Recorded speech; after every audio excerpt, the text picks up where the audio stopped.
Hi guys, Emily here.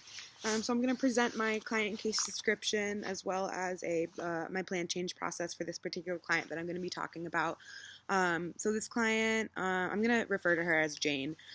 She's an 11-year-old young person. She identifies as a girl. She's been involved in the GUTS program for 2 years. So last year she did our after school programs as well as this year, and then last summer she participated in one of our summer outdoor adventures, which takes girls on week-long overnight backpacking and front country camping trips.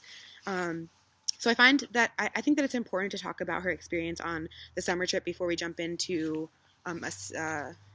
describing her experience with the after school program, just because it gave us a good eye as to what this client is kind of dealing with. And on those week-long trips, we tend to learn a lot more about clients than we do during our after-school programs, just because of the duration and the time that we spend with them.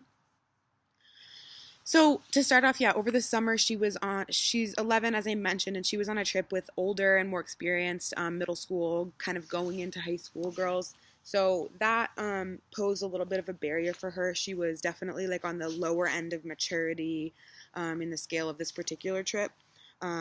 She isolated a lot. She was dealing with expressing some kind of anxious thoughts and feelings during the trip.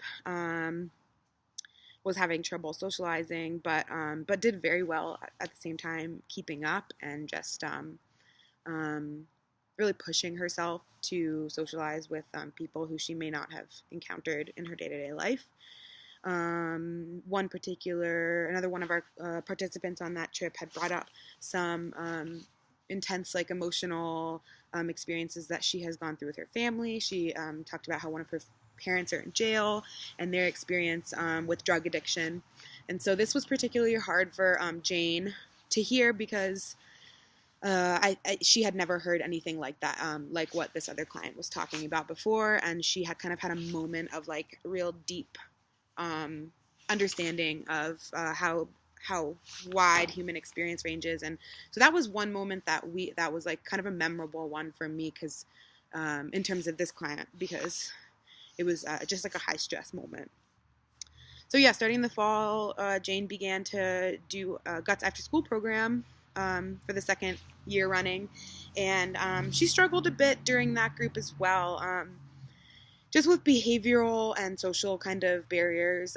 She tended to take up a lot of space with her voice. When it was her turn to talk, she would talk for much longer than the other group members, and she had the tendency to kind of talk over other group members. And some of the things that she was talking about were very kind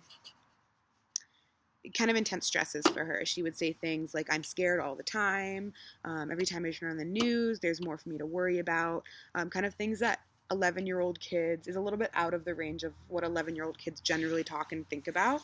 So that led us to believe she's kind of struggling with some big picture anxieties in her head that also probably play into her social functioning and her, the way she behaves and things like that. So jumping into the plan change process, phase 1 is engagement. So using the strengths perspective with Jane was super important, just identifying and reminding her about her strengths, but also thinking about them as social workers as a way to build upon and really work towards growth. Ecosystems perspective, so just remembering how Jane's surroundings and the people around her, places around her, affect her own behavior and her own mental functioning. Practice theory, so using traditional models of practice to deal with Jane's stuff. Phase 2 of the plan change process would be assessment. So we can do that.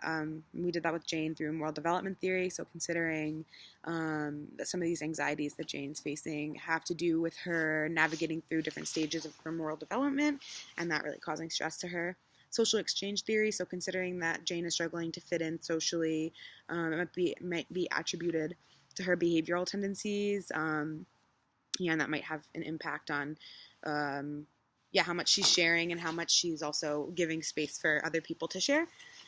Biopsychosocial theory, so considering that there might actually be some mental health barriers there.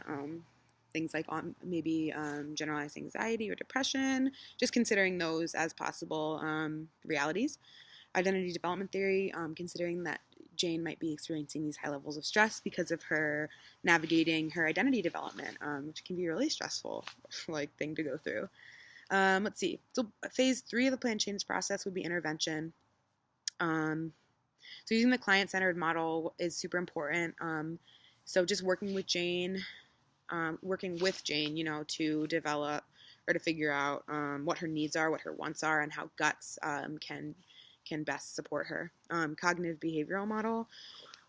Connecting Jane with resources is something that we did. So we, first and foremost,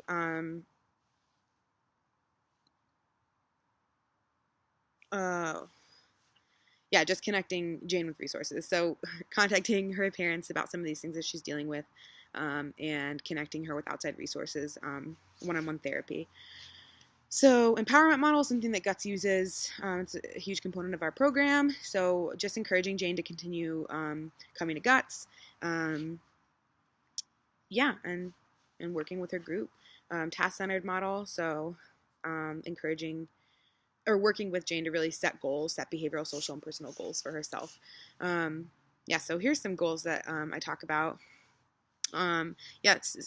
So number 1 is just ensuring safety. I also forgot to mention earlier, which is why I made this big pause, that Jane expressed to myself and the other facilitator that her father grabbed her arm pretty hard. So really started, we started thinking about potential abuse going on at home. So reporting to CFS was objective A of this, ensuring safety for Jane. And then objective B would just be to check in with Jane every week after group, outside of the group, and making sure that she's feeling safe and secure in her environment.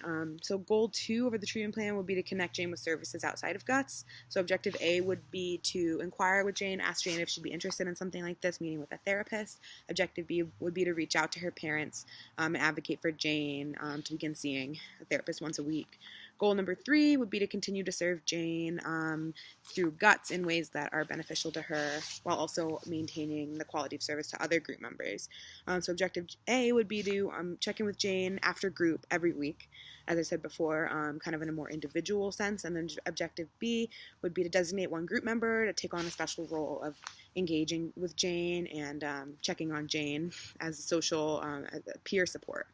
Objective C would just be to continue to recognize Jane's strengths, recognize her for her bravery and her thoughtfulness, to share her thoughts and feelings, highlight the value of her uniqueness among the group. So phase 4 would just be evaluation and termination process. So at Guts, our service kind of ends at the end of every semester, but our clients are allowed to participate in our programs from the ages of 9 to 19, so they can continue enrolling in our after-school and summer programs until they age out. Evaluation tools that we use are group sharing. So at the end of each group, we make sure to share as a group kind of some of our highlights and our takeaways from each program as a way to reflect. And then we also administer pre and post tests for our evaluation purposes. So Jane and the other group members took an anonymous post test, which contributes to our evaluations and helps us to continuously improve our service. So, thanks for listening. I'm sorry if I was talking really fast and I made an awkward pause, but I think that covers it. This class has been really awesome. It's been awesome to see all of your guys' work, and it's been really helpful to hear comments and kind of get to just see this practicum process through a lot of different lenses. And we did an awesome job. We're at the end. Thanks, guys.